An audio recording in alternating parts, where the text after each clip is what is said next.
Sec Francis, syempre para sa mga manggagawa, napakagandang balita nito nga 85 pesos na wage increase para po sa Metro Manila. Paki-explain nga po sa amin kung paano po kayo nakarating sa ganitong numero at bakit kailangang gawin po ito. Napakahaba po ng consultation process nito sangayon sa Republic Act 6227. Ito po ay buwan. Wala pa ho ako doon. Nagsimula na yung consultation at kabilang po dito ang mga employers groups, ang mga labor groups na nag-file ng iba't ibang petition. Hindi ko na maisa-isa. Kabilang pa yung mga empleyado ng mga ospital, empleyado ng mga manggagawa sa pier, napakarami po. So, kinumpute po lahat yan. Meron pong formula yan na tina-factor yung real wages at yung effect ng inflation at yung kakayahan ng purchasing power. Yung purchasing power, ika nga ng kinikita sang-ayon naman doon sa mga basic goods. Yun po yung lumalabas dito sa NCR, yun po yung pangangailangan. Kaya medyo mahaba-haba pong proseso ito at yun namang lumabas na desisyon, NCR Wage number 27 ay to be implemented sa July 19 yung first tranche kasi nga may publication date pa 15 days. So ipapublish namin ng July 3, so 15 days at July 19. Second tranche ay January 20, 2027, next year yung 25 pesos. So mahaba pong formula yan na pag-aaral. Kasama po ang NEDA, yung dating NEDA DepEd na ngayon, at DTI, kasama po yung mga employers groups, ma'am. Opo. Okay. Sec, good morning. Mix Busos po ito. July 19 po ang implementation. So, Nung technically, first tranche. nung first tranche. So, Sec, paano po siguro makakasiguro yung mga laborers natin na matatanggap nga po nila ito? Heavy compliance dapat may po. penal provisions po ang ating batas. Ang Metro Manila, historically, ang taas ng compliant rate nito, halos 95% po yan sa NCR. Kasi pag may violation ka, maraming mga fines, maraming penalties. So, sigurado po matatanggap nila yan. Opo. So, kailan po uli matatanggap? Sabi niyo po, 2 bagsak, hindi isang bagsak. Opo, July 19, tapusin lang natin yung publication date deadline, 2026. Yung sunod, yun po yung 60 pesos. Yung sunod po ay sa January 20, 2027, yung 25 pesos. So, kabuuan ay 85 pesos po yan. So 60 pesos muna ngayong July Opo. 19. Tas Opo. next year, yung additional 25 pesos. So, alam nyo, compute nyo niya mula 2023 hanggang ngayon, naibibigay na taas sa sahod sa Metro Manila ay 210 pesos na. Pero ito yung pinakamataas. Yun nga po, at sa ilalim ng inyong pamumuno, no? Ano po ba ang nag-motivate na biglaan? Parang hindi naman, parang mabilis ang naging desisyon para po dito. Alam nyo, hindi naman sa pagbubuhat ng sariling bangko, ang daming factors ninyo. Hirap ang mga kababayan natin, lalo sa kuryente. Ang hirap ng sitwasyon, yung sahod mo, mapupunta lang sa kuryente, mapupunta bukod pa sa pamasahe, pag-aaral ng anak. So, bukas ng eskwela ngayon. Tama-tama lang po ito na mabigyan ng tulong yung ating mga manggagawa. Halos 1.1 million sa aming estimate ang makikinabang po dito. At ano-ano pong mga sector in particular, Sec Francis? Lahat po, halos lahat. Agriculture, non-agriculture, retail, manufacturing, yung mga sa construction natin, halos lahat po yan makikinabang. Opo. Yung detalye po niya nandun sa wage order number 27 na ipapublish namin o na-publish nata sa mga social media, maging yung mga small and micro may tulong din po sa kanila. At doon naman po sa above minimum wage, yung matataas na earners, may sinasabi silang wage distortions. So may mga 1.9 million din na makikinabang doon na bibigyan naman ng kaukulang pagtaas din, depende sa productivity nila ng kanilang mga bosses, ng kanilang mga employers na management. Opo. Sec, yung tulong po or consideration siguro ng DOLE in terms sa mga micro and small business owners. Kasi kahit gusto naman talaga nilang magdagdag, pero yung kanilang capacity din, siguro medyo masakit din po sa kanila. Alam Pero natin yan, meron din po akong ganun. Yes, Opo, ma'am. kasi Meron din po, ganun na mali. Sec, Opo.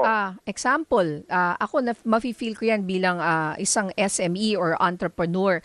Ang mangyayari po ay either baka mag-lay off ka, magtanggal ka ng Kasama po yan tao, sa or pinag-aralan. taasan mo yung presyo nung iyong binebenta. Opo. Opo. Ang mangyayari po dyan, siguro yung iba marami magko-qualify sa yung barangay micro enterprises, yung 3 million below ang kanilang capitalization, iba pong treatment doon.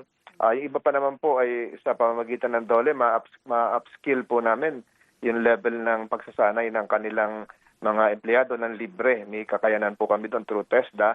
At yun naman pong ibang mga micro-enterprises, kung nag-qualify, may mga ibang pathways dyan, ng ibang ahensya ng pamahalaan. Na mahalaga lang po dyan yung kanilang mga empleyado ay merong PhilHealth, SSS, yung mga non-monetary benefits, mataas man o mababa ang sweldo, kailangan meron po nun. Opo. So, sino-sino pong micro and small enterprises ang pwedeng mag-apply? Sabi nyo nga, may parang exception Yung dito sa pong bagong 3 wage million ang order. 3 million ang capitalization below. At ilang empleyado kaya yon? Di ba merong number of wala pong ano doon, employees? pero usually ito yung mga 10 below. 10 and below, ano? Opo. Okay, so exempted ka dito sa wage Opo. hike na ito. Okay, makakwento niyo po ba kung paano mag-apply itong mga small businesses ng exemption na ito? Meron pong sa bawat LGU, City Hall, munisipyo, meron pong desk po diyan para po doon sa barangay micro enterprise. Ito nga pong habang ini-interview niya ako, iniintay akong guest speaker ako nitong National Wages and Productivity Commission. Ito po yung 37th anniversary nila tungkol po sa tripartism, kung saan sila po talagang bumabalangkas ng mga napag-usapan natin. Ako po kasangkapan lang po dyan. Sila po yung mga nagpakahirap dito. Opo.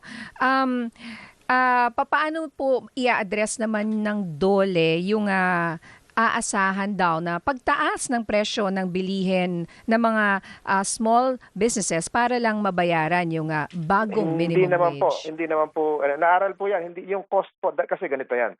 Ang business owners, ang isa lang ang gusto nila, to lower the cost. Ang employee, ang gusto nila, to raise the Wage. salary. Pero yung lowering of the cost is not just DOLE per se. May mga external factors, nako-cover nyo naman yung energy prices, nako-cover nyo yung inflation, nako-cover nyo yung tax environment natin. So lahat po yan ay magkakadikit. Pero that's not DOLE alone. The DOLE's role is just to facilitate the good relationship between the employer and the employee through wages and productivity. So and the right industrial peace environment. So napaka-komplikado po niyan, ma'am. Yung mga ganyan scenario may nangyari lang sa Middle East. Iba na yung epekto nun. So what we did yesterday was to increase the purchasing power of our employee, the private sector in Metro Manila, to reshape and uphold the dignity of the working man. And three, siguro, to address current concerns na napakarami. Yung pagtaas ng presyo ng bilihin, kuryente ang pinakamabigat. So, yun po yung nagawa natin kahapon. At ito po sa tagubili na rin ni Presidente Marcos. Opo. Ayun nga Opo. po, Sec, oo. to clarify, of course, from 695 to 780. Dito po yan 80. sa NCR. Sa mga ibang rehiyon po outside the Metro Mega Forthcoming po Manila. yan. Ongoing yung proseso ng iba. Mahabang proseso po ito. Bunuan po ito eh. Opo. Hindi po ito overnight. Ibig sabihin, nagsusunog din talaga ng kilay po dyan. So, ongoing po yung consultation ngayon sa Cebu, Opo. sa Region 7. Opo. Sec, ano po ang tingin yung effect nito sa manggagawa? Ngayon na 780 na ang minimum wage. Masaya po sila. Mas malawak po yung kanilang kakayahang gumastos para sa kanilang pamilya.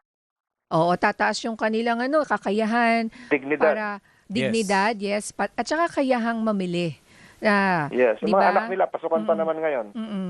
Actually po, syempre tamang-tama nga po, ano, yung timing na ito, malaking bagay para sa ating mga manggagawa. Sa mga hindi po susunod dito sa pagtaas, Ay, may penalty po yan. Maraming Oo. penalty po yan. Pwede ipasara yung iba. ayun. Saan pwede magsumbong yung ating mga manggagawa? Sa Dole po, sa Dole. Sa Dole. Opo. So, punta lang po sila sa DOLE or sa any office or Opo. baka may... Yung regional office namin Opo. sa NCR dito po sa Ermita, Manila.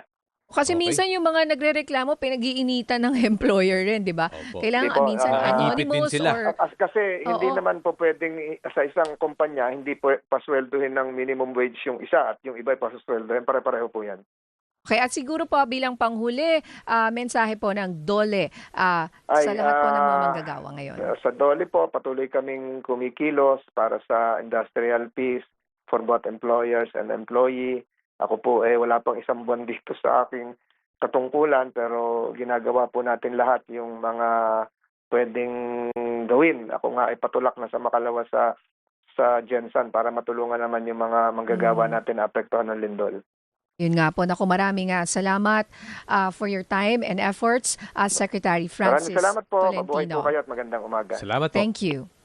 Yan po si Sec Francis ng DOLE para po sa ating kaserbisyo of the day.